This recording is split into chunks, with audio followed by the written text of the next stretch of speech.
So you're the FBI agent, are you?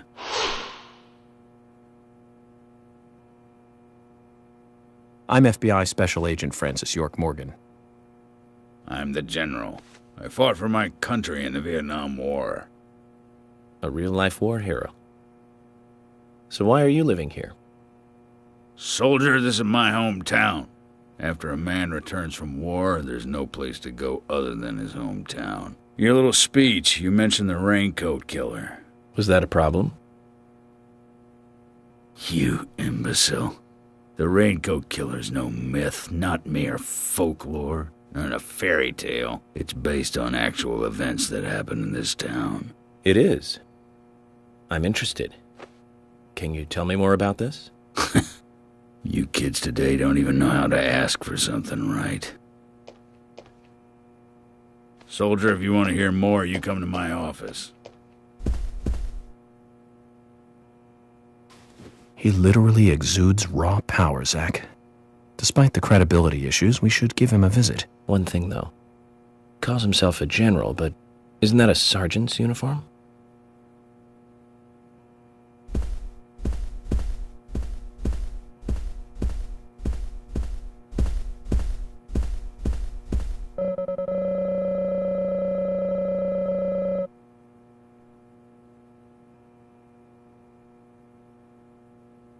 Agent York, you make any progress? Of course, plenty. Tell me, Usha, when is Anna's funeral? That's still undecided. Sally isn't really in any condition to do it right now. Her mother? I don't see her here. Anna was her sole reason for living after her husband was deceased. Well, she's probably huddled up at home. And I should probably take some time to pay her a visit. Well, yes, you should. And I'd appreciate it if you could, too. But don't go too hard on her, okay?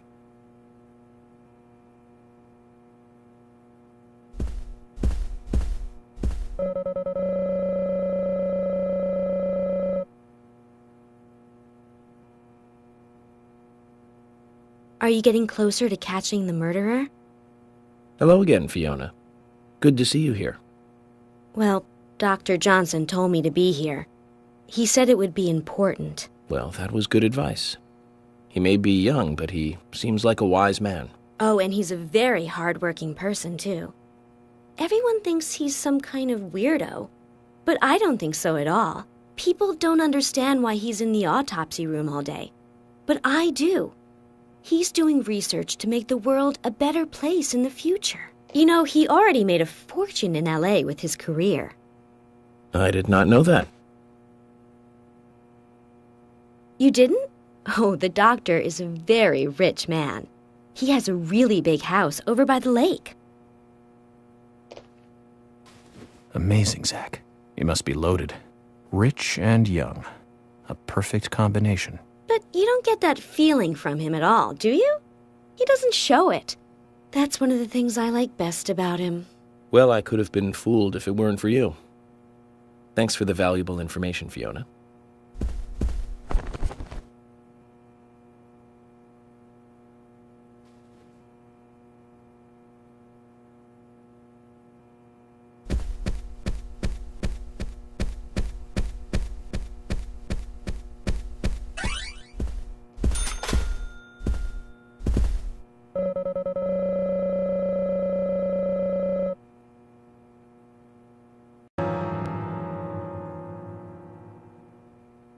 Mr. Morgan, you're quite an impressive public speaker. Really?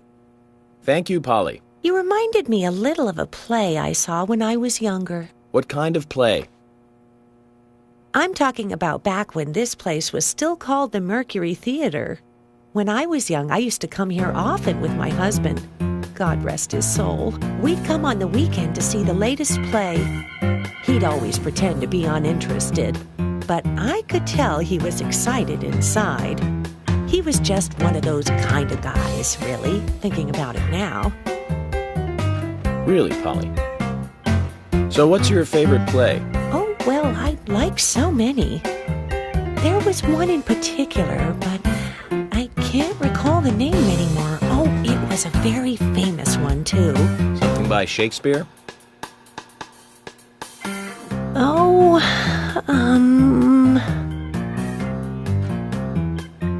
no, nothing. One more bell that doesn't ring anymore. I've always been forgetful about the plays we used to see anyway. Oh, and my husband would get angry at me for forgetting what we saw. He'd go on for hours retelling what the play was about. His eyes were so sparkling, like a happy young boy. I see. So, what's your favorite play? Oh, I almost forgot, Mr. Morgan. We're going to have another guest soon. I have to get back and get things ready. Sorry for having to hurry away. I'll see you back at the hotel. Zach, I think she could embarrass the toughest of the FBI's interrogators. She successfully avoided answering my question, Zach. Amazing.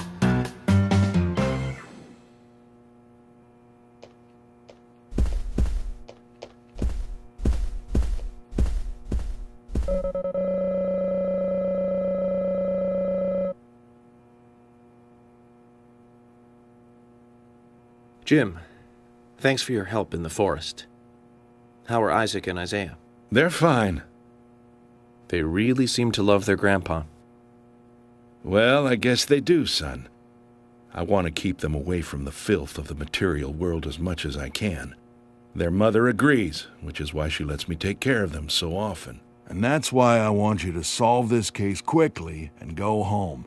Those rumors about that scar of yours do more damage than good around here. I guess I reek of the material world, don't I? I have to, in order to do my job. But I understand what you mean.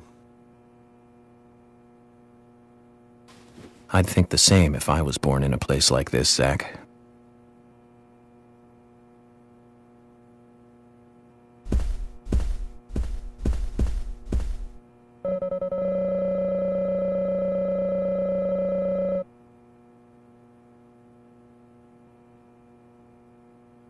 Hello again, Agent York. How are you?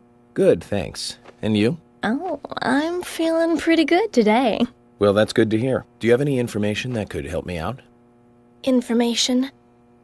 Sounds difficult and not my kind of conversation. Anyways, you should come by the gas stand again. I'll give you the best service in town. Zach, perhaps you can tell me. Why did she bother coming here?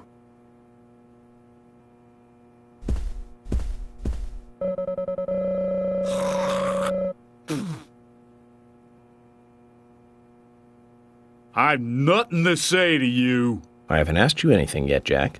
Shut it! I might open up if you introduce me to, I don't know, a Ben Franklin or two. Oh, what a creature. Guess there's always someone like him in every town.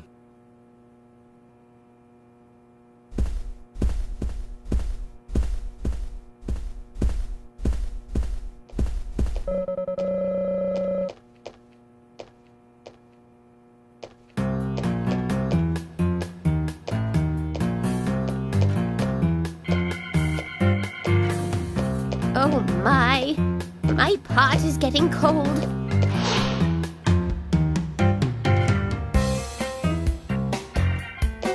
Hey, mister, my pot is getting cold.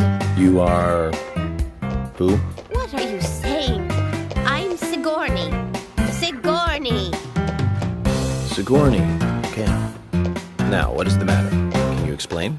No time for chatting. I need to hurry. My pot is getting colder. Oh, you're useless. Zach, we've met all sorts today, but really, she takes the cake. Amazing.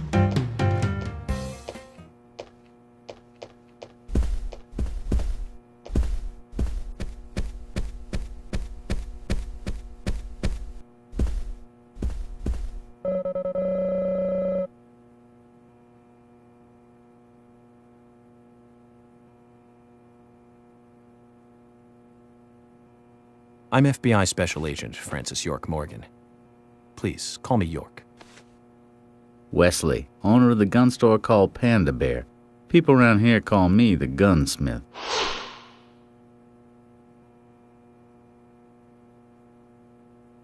Was there something you want to ask me? How do you make a living running a gun store in a place like this? I'd be worried because there can't be that many customers. Worry gives a small thing a big shadow. I do gunsmith work in my shop, too. If you got the skills, the customers find you. All you need is a network. I hope so.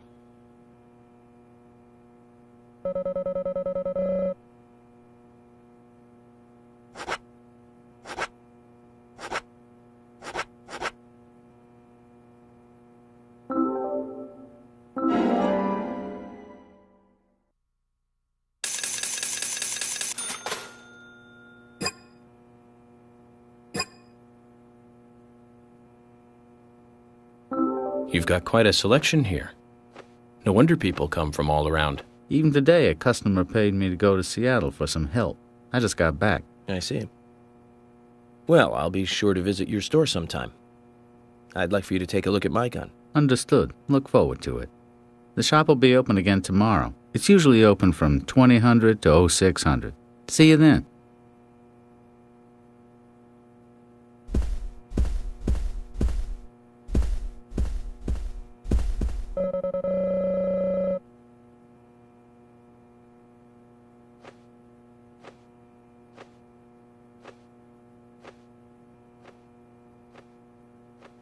I'm U.S. Special Agent Francis York Morgan.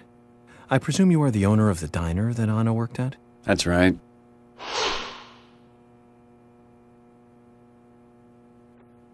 I'd like to ask you a few questions about Anna Graham. Did you notice anything strange about her prior to the incident? Nick, are you hiding something? No, nothing.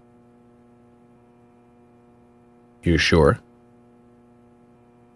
I'm sorry, but I don't like repeating myself.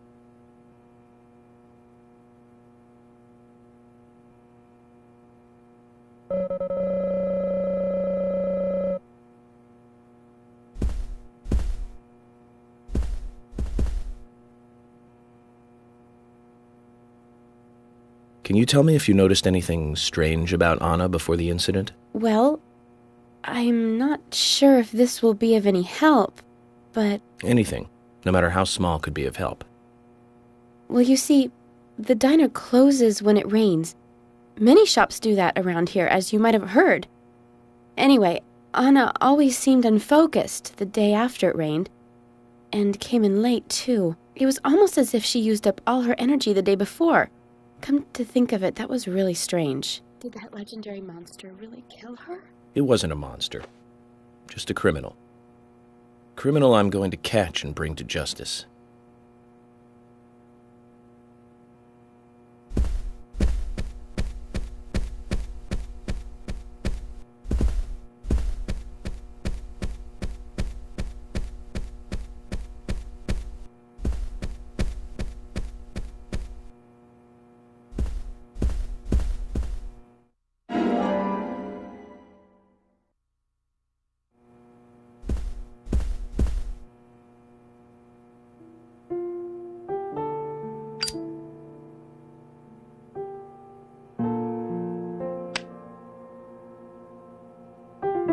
Anna was an airhead.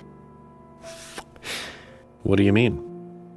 Are you saying she was killed because she was an airhead? Or are you saying that she was an airhead for being killed? I'm sure she's still an airhead, even in heaven. She changed her hair every day. If she lost a pound, she'd be ecstatic. Gain one, and she'd almost be in tears. She broke many, many plates every day at the diner, and she'd always have a smile on her face. Always having fun. Everyone looked at her and knew she was a cute, adorable, loving airhead. But they would be smiling right along with her. I wouldn't be surprised if the angels smiled with her too.